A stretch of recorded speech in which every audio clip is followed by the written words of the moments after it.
This is where the story really starts.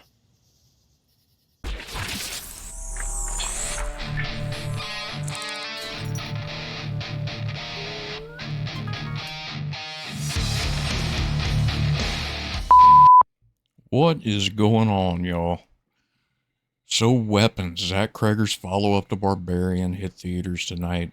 Took my family to go see it, me, my wife, my 17-year-old, my 18-year-old. And when I tell you that I was absolutely shocked walking out of this film, um, I am saying that with no hyperbole whatsoever. Um, Going into this, I expected it to be good. I did not expect this to take the number one spot for my horror movies of 2025. I think Sinner still has it for my favorite film of 2025, but when we look at horror specifically as a genre, this is by far the most effective horror film I've seen. So I'm going to try to do my best to kind of walk you guys through my thoughts and my experiences with this movie in the theaters without spoiling it. This is one that 100% deserves to be gone into as blind as possible. So the basic premise of this is that you have a teacher at a school, a third grade teacher, Justine Gandy, played by Julia Garner, um, who essentially shows up to school one day and only one kid is in class. And for folks that have watched the trailers, you already know, right? The idea here is that at 2:17 in the morning, all of these kids in her class, with the exception of one, a kid named Alex, who's played by Carrie Christopher, get up, get dressed, and Naruto run into the darkness. Um, I've made a lot of jokes about this movie being a dramatized version of the Storm Area 51 um, event that was going on a few years back.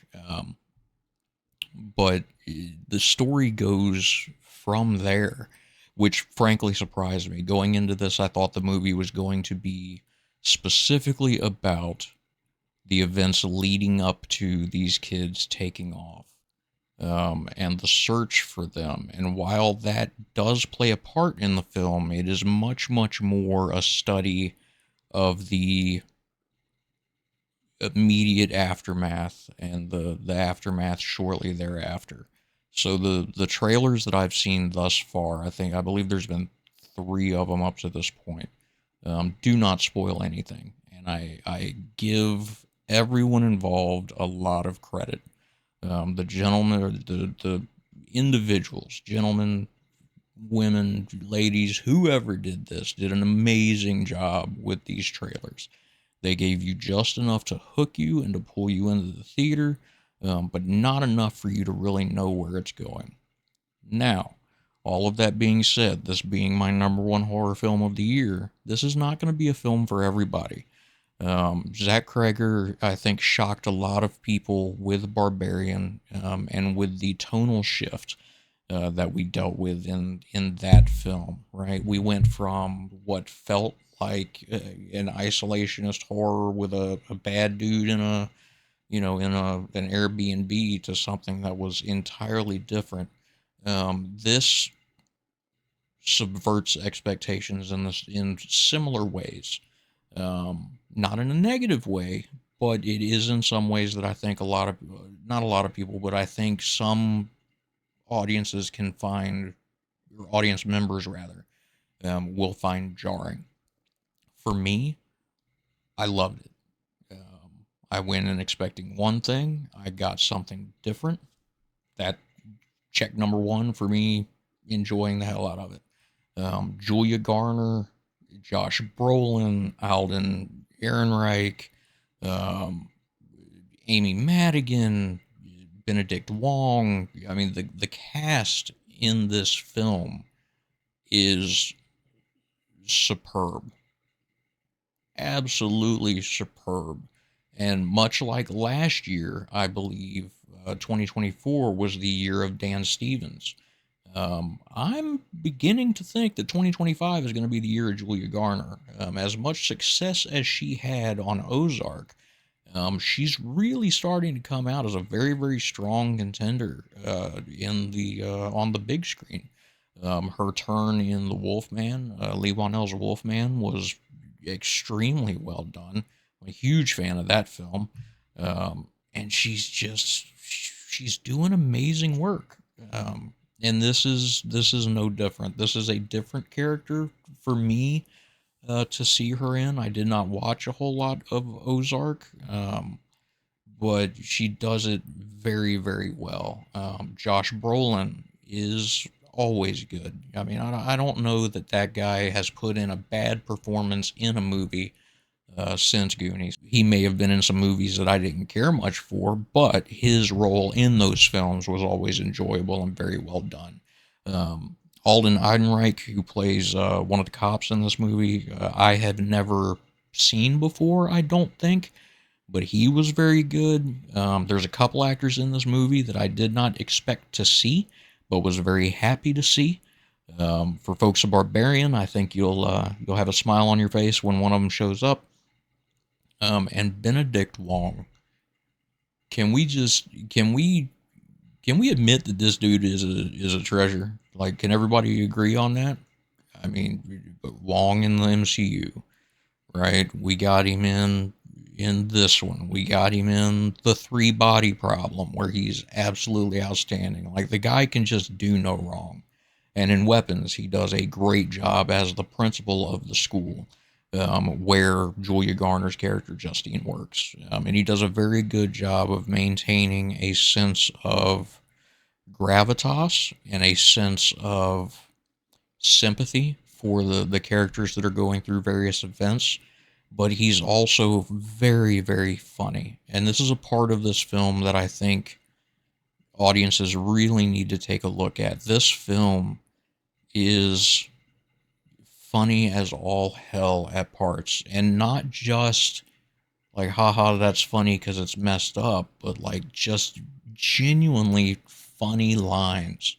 And I'm very, very happy with that. In a lot of ways, the humor in this reminds me of Together.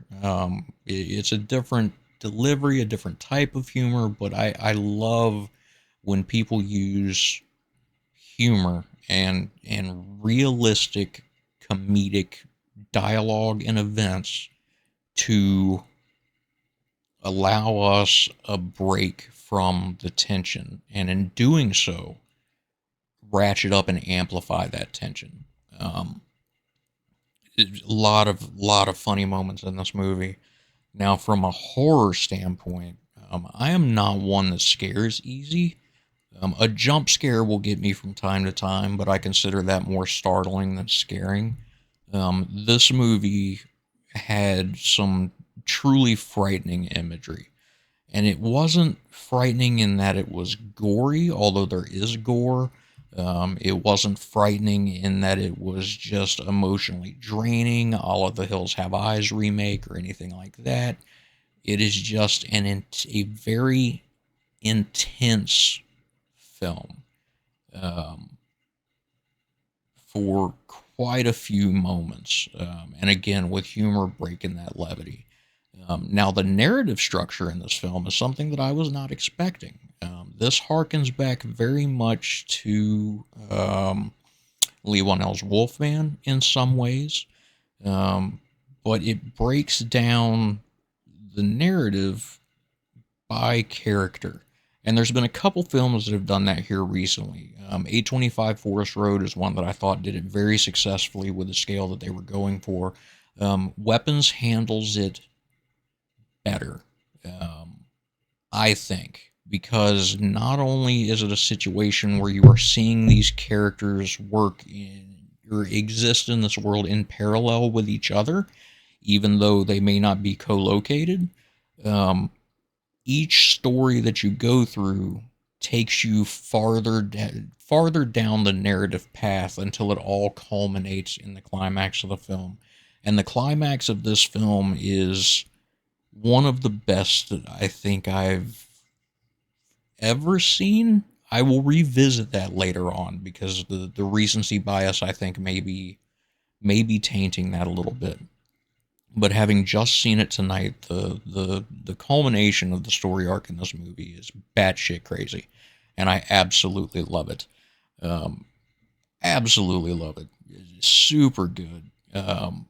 But yeah, I can't say too much more about this film without getting into spoilers. And this is a movie that deserves to be seen without spoilers. So if you want to see this and you want to get all of the enjoyment out of it, make sure that before you watch a video on it or you read an article on it, that you make sure that it's spoiler free. The surprises in this movie are what make it as good as it is. Similar to Sinners, I think Sinners was another one that the less you knew, the better off you were.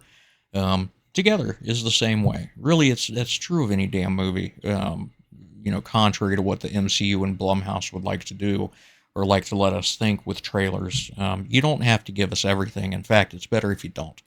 And this one does a very good job with that. It is sweet. There are tender moments between family members. There's violence that is both grotesque and just jaw dropping, but also humorous and amusing, and brings a sense of levity to the entire experiment. I am very very excited to see what Zach Kreger comes up with next, because so far he is 2 for 2 for me. Um, I think with these two films, I think we've kind of seen what his what his overall approach is, and I'm very happy to see that we have a new young director. I think this is his uh, fourth time directing a film, and I believe it's his fifth time writing a film.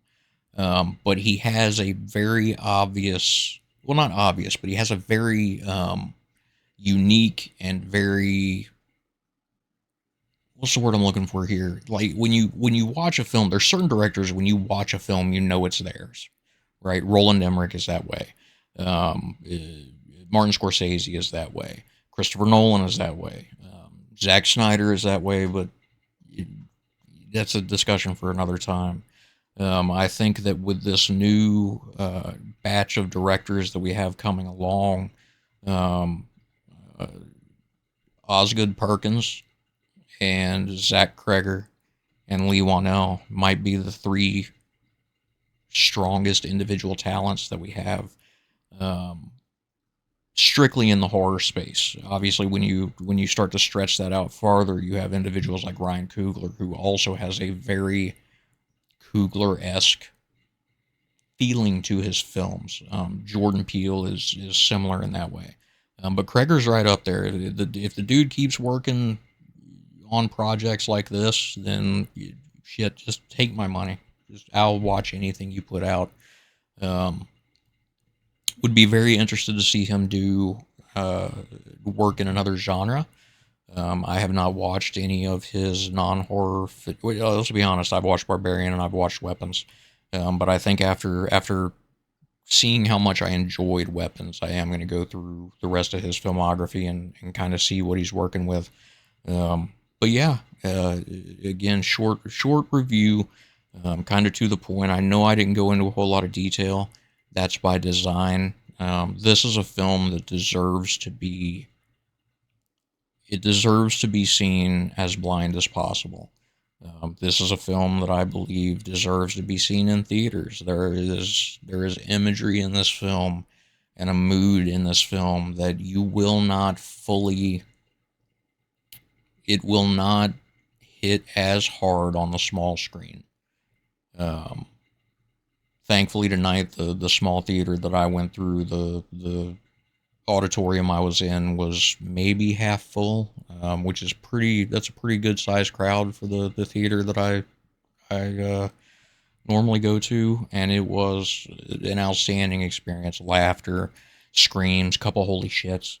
But it was just a very very well done movie. So again, go out and see it. This one is well worth the time. But as always, appreciate you guys tuning in. We popped 20,000 subscribers this week, and I am very, very happy about that. So thank you to everyone that takes the time to watch my content. It is greatly appreciated. It is nice to know that people seem to either value my opinion or at least get some entertainment out of it. So thank you guys again for all the support. And while we're on the topic of support, please be sure to support the rest of the DFPN, the No Gimmicks podcast covering wrestling. We've got Cutting Edge Hero covering nerd culture as a whole, the United States Department of Nerds covering comic books. He's actually got an interview coming up on the 8th, or excuse me, on the 9th of August at 10 a.m. Eastern Time with a gentleman who's doing a Kickstarter for a new comic book. So be sure to check in on that. But yeah, appreciate everybody's time. I hope you get out and see this one. It's going to be a good one, and keep an eye out. I got another couple more reviews coming out this week. It's going to be busy. But thanks again. As always, grab a friend, grab a loved one, and go see a movie. Sit in a dark room with some strangers and get the hell away from the real world for a little while. Thanks.